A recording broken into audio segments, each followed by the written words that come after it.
Bonjour les amis. Eh bien écoutez, comme promis, je vous fais une petite vidéo de conclusion de ma marche du 16 septembre jusqu'au 7 octobre. Donc écoutez, aujourd'hui je suis à la veille de reprendre le travail.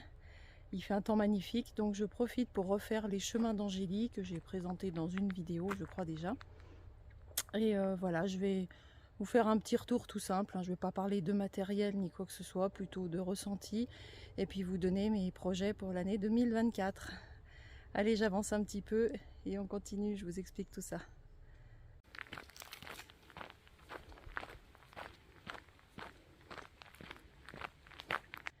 Je profite de ce petit coin d'ombre pour vous faire donc déjà un premier retour sur mon arrivée sur Santiago.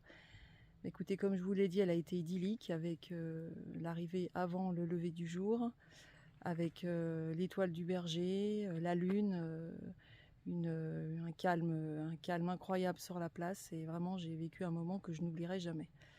Donc j'ai parcouru 1865 km depuis Genève, et sincèrement, voilà, mes sentiments ont totalement évolué tout au long du chemin. Et c'est vrai qu'ici en Haute-Savoie, on a plein de beaux sentiers, et en France, partout, il y a plein d'endroits magnifiques à découvrir. Mais sur Compostelle, il y a vraiment un esprit, il y a quelque chose qui est différent. Voilà. Et je pense qu'il faut parcourir le chemin pour le comprendre.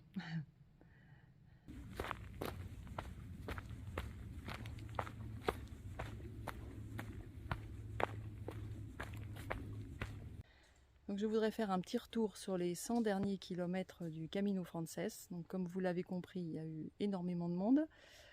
Apparemment, il y a quand même une fréquentation cette année qui a encore dépassé les records. Donc voilà. En fait, c'est pas tellement. Alors, il y avait du monde, oui. Bon, le chemin ne m'appartient pas, donc je le partage avec tout le monde, il n'y a pas de souci. Ce qui était le plus perturbant, en fait, c'était de voir qu'il y avait beaucoup de pèlerins qui étaient là en mode tourisme. Et en fait, quand on a parcouru plus de 1000 km pour arriver là, c'est vrai qu'on a un petit peu du mal à se mettre dans cet état d'esprit. Donc voilà, mais écoutez, les 2 premiers jours étaient un petit peu compliqués pour moi. Et puis après, je me suis habituée, et puis je me suis en fait organisée un petit peu décalée par rapport au groupe pour, voilà, pour garder une certaine solitude, on va dire. Et puis après, de toute façon, plus j'approchais de Santiago et plus j'avais la cathédrale en tête, et je pense que je me suis de plus en plus mis dans ma bulle jusqu'à la fin. Voilà.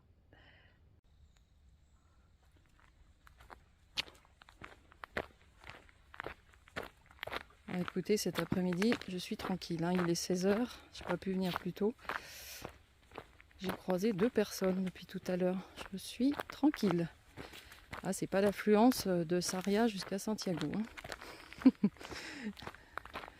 Par contre, la chose qui m'est arrivée, et voilà, dont je vais vous parler, c'est vrai que quand on fait la partie française depuis le puits, certainement depuis d'autres départs, les gîtes sont très très vigilants sur les punaises de lit.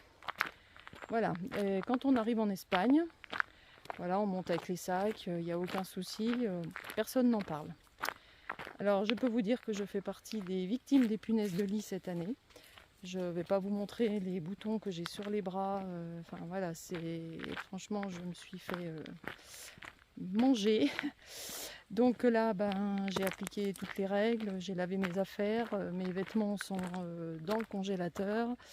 J'ai bien nettoyé mon sac, j'ai passé du produit. Enfin voilà, j'essaye d'être vigilante. Je ne pense pas en avoir ramené puisque ça fait plus d'1 semaine que je n'ai pas de piqûre. Mais en tout cas, voilà, soyez vigilants en Espagne. Puisque, alors moi, il y a eu 2 fois où il faisait quand même assez chaud. Et du coup, j'ai pas voulu sortir mon sac de couchage.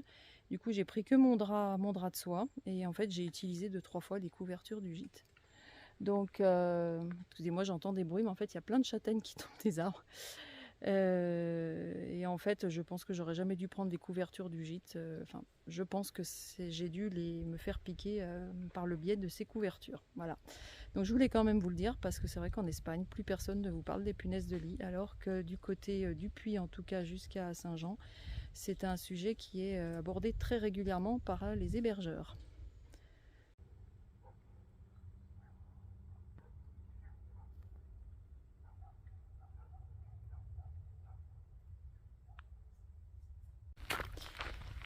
Alors, juste avant de vous parler de mes projets, Je voulais vous parler de quelque chose. Je vous avoue sincèrement que j'ai envisagé d'arrêter les vidéos après mon arrivée à Santiago. Voilà. Mais je vous avoue que tous vos messages ont tellement été gentils, bienveillants, que voilà, quelque part j'aurais l'impression de vous abandonner. Je le dis comme je le ressens. Donc du coup je vais vous demander de me faire un petit retour. En fait, donc je vais vous dire après, je vais repartir au mois de mars. Mais bon, vous savez qu'entre mes voyages sur Compostelle, je fais des randonnées en Haute-Savoie, Savoie ou ailleurs. Et donc quand je pars marcher avec Fabrice, en général, je fais toujours une petite vidéo pour montrer ma randonnée du jour. Donc je voulais savoir si ça vous intéresse toujours que de temps en temps je vous fasse une petite vidéo de nos randonnées. Moi j'ai plaisir à le faire, c'est sûr. Mais voilà, j'ai toujours remarqué que dès qu'on n'est plus sur Compostelle, les gens suivent un petit peu moins les vidéos. Donc voilà, dites-moi si ça vous ferait plaisir. Alors il est évident que là on va arriver dans la période, bon là on a un temps extraordinaire qui est tout à fait exceptionnel, mais voilà, il va arriver novembre-décembre où du coup évidemment les balades il y en aura sûrement un peu moins puisque le temps va être moins clément. Mais bon, vous savez qu'ici en Haute-Savoie on a plein de balades, qu'il y aura de la neige, que les balades dans la neige on aime bien aussi. Donc voilà, dites-moi si ça vous dit que je continue à faire quelques petites vidéos avant mon prochain départ sur un chemin. Voilà, j'attends vos retours.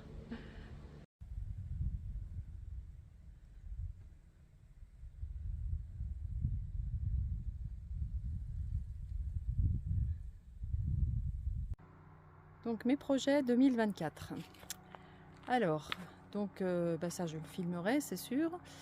Donc en fait, j'ai décidé à peu près d'alentour du 10-15 mars, je verrai en fonction de mon travail avec mes collègues, je vais faire le chemin portugais qui partira donc pour moi de Porto jusqu'à Santiago, puisque j'ai eu pas mal de retours sur la portion Lisbonne-Porto qui apparemment est beaucoup sur la route. Donc moi je ne marche pas sur des chemins pour marcher sur la... Enfin, je fais pas des chemins de Compostelle ou des randonnées pour marcher sur la route. Donc je ferai Porto-Santiago qui a priori peut se faire en 11-12 jours. Voilà, ça me permettra de ne pas prendre trop de vacances par rapport à mon travail et du coup d'arriver à Santiago quand même encore cette année et du coup par une autre entrée de Santiago, voilà, j'ai envie d'arriver par d'un autre côté que là où je suis arrivée cette fois-là. Ça c'est le premier projet. Ensuite, mois de mai-juin avec Fabrice, on va sûrement faire un petit voyage. Donc voilà, dans nos voyages, il y a toujours des découvertes, donc on vous le fera partager. Je ne peux pas encore vous dire où parce qu'on n'a encore pas complètement décidé. Ensuite, au mois d'août, comme je vous l'avais dit, on va repartir avec Fabrice donc jusqu'à Santiago. Du coup, je revisiterai un petit peu mieux Santiago. Enfin, d'ailleurs, sur mon arrivée du chemin de portugais, je vais tâcher cette fois de pouvoir aller aux messes où je n'ai pas pu aller. Parce que ça, c'est vrai que ça a été un petit regret quand même de ne pas avoir pu le vivre. Donc on ira au mois d'août jusqu'à Fisterra et Muxia à pied tous les deux. Donc voilà, je finirai cette portion que je n'ai pas pu faire cette fois-là. Et en fait dans l'année, donc j'ai encore pas décidé à quel moment, il y a de chances que je commence la voie d'Arles. Alors ce sera peut-être qu'une petite semaine, pas plus, mais en tout cas je compte commencer une voie sur le chemin français. Et voilà, mais en tout cas voilà, c'est ce qu'on dit souvent entre pèlerins. J'ai fait mon premier chemin, je suis ravie de l'avoir fait, c'était extraordinaire. Mais en fait, un chemin en appelle un autre et voilà, je sais que j'en ferai d'autres tant que mes jambes me porteront et que je pourrai marcher. De toute façon, je veux découvrir d'autres chemins, donc il y en a plein qui me tentent, hein, le Camino Norte, le Camino Primitivo, l'Olvidado, la Via Plata et un qui me tente beaucoup aussi, c'est le Mozarabe. Voilà, donc je sais qu'il est assez long aussi, celui-ci je ne pourrais pas le faire en une fois, sauf quand je serai en retraite, mais malheureusement c'est encore pas pour tout de suite.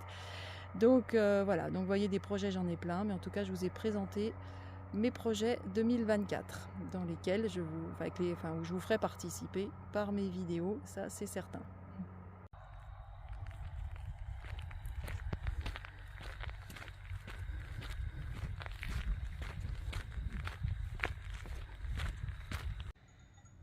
Donc voilà, aujourd'hui je marche aussi puisque je participe à un jeu, le marchathon.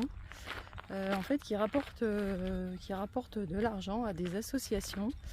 Donc moi en l'occurrence à l'association Fibromyalgie SOS. Et donc on est une petite équipe, donc il y a moi, il y a Lolo de la chaîne Lolodile Compostelle, son épouse Odile, Fabrice et Cara, une petite jeune que je ne connais pas et qui a voulu participer avec nous dans l'équipe. Et donc le jeu dure jusqu'à demain soir et donc on comptabilise le nombre de points. Donc voilà, plus on rapporte de points à l'association, plus on rapporte de l'argent à l'association.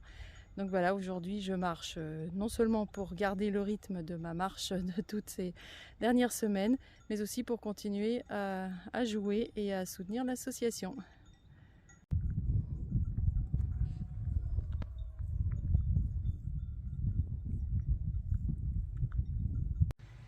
Une dernière chose, je remercie mon amie Laurence qui, pour immortaliser mon arrivée à Compostelle, m'a brodé un t-shirt.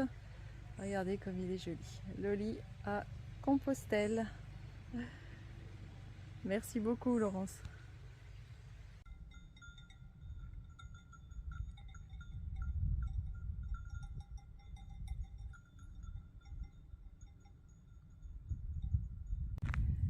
Voilà, et bien écoutez, je vais conclure ma vidéo maintenant. Je suis allée à 1 km de la fin de ma balade. Et bien écoutez, je vous mets un diaporama avec des photos que vous avez certainement déjà vues dans les vidéos précédentes. Mais voilà, j'ai mis celle qui me tenait vraiment à cœur. Et j'ai mis à la fin les personnes que j'ai rencontrées sur le chemin cette fois, avec qui bien sûr j'ai partagé des moments très sympas. Je fais en particulier un gros bisou à Dominique, à Blandine, à Yvette et à Maryse, avec qui j'ai passé de très bons moments, et aussi un gros bisou, je le dis en espagnol pour lui, muchos besos a ti Paco, voilà, parce qu'il est espagnol et il ne comprend pas le français. Voilà, et bien écoutez, je vous fais à tous de gros bisous, et puis je vous dis à la prochaine fois, à la prochaine balade si vous le souhaitez. Des gros bisous, belle soirée.